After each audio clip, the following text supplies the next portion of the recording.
وي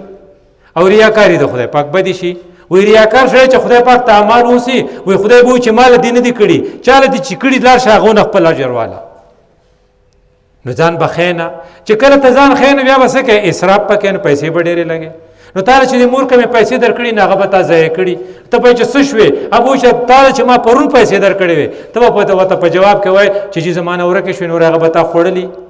چې کله ته پیسې ډېرې د ضرورت نه چې تا ته کمې میلاویږي نه زیاتې خورې اته د اسراف مرتکب شوې نو یو خدا شو چې تا ته یو سرټیفیکیټ میلاو شو هغه دا ان الله لا يحب المسرفين ته د خدای خوښ نه 50 روپۍ لګېدې ته شلو لګولې ته د خدای خوښ نه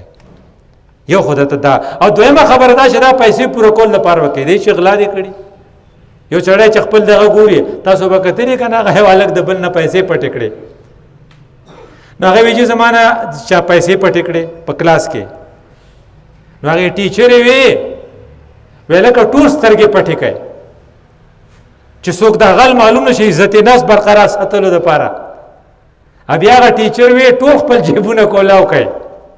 نو هغه ټیچر ګرځېدو جیبونه کتل نه یو د جیب نه راويسته نو په دې میزه کې خو دې وراشه لکه پیسې دې میلاو شو ټول سترګې پټې کړې وي نه هغه غل چاونه پیژندو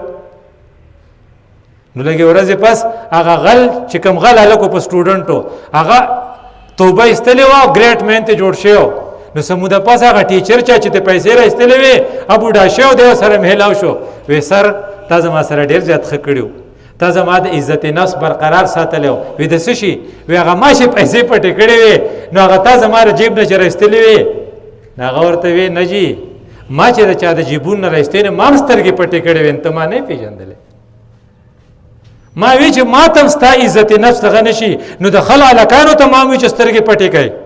یا دیوال ته مخ کړي ازبر ټولو جیبونه ګورم خو ما خپل سترګې پټې کړې وې ما تم تا چراته وې نو اوس ما ته پته ولګېده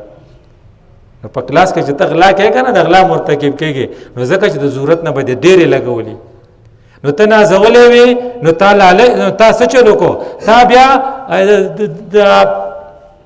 تا بیا اسراف وکړو چې اسراف وکړو بیا غلا ته خبره لاړه چې غلا ته خبره لاړه په کلاس کې غل مشهور شیندا بنه کې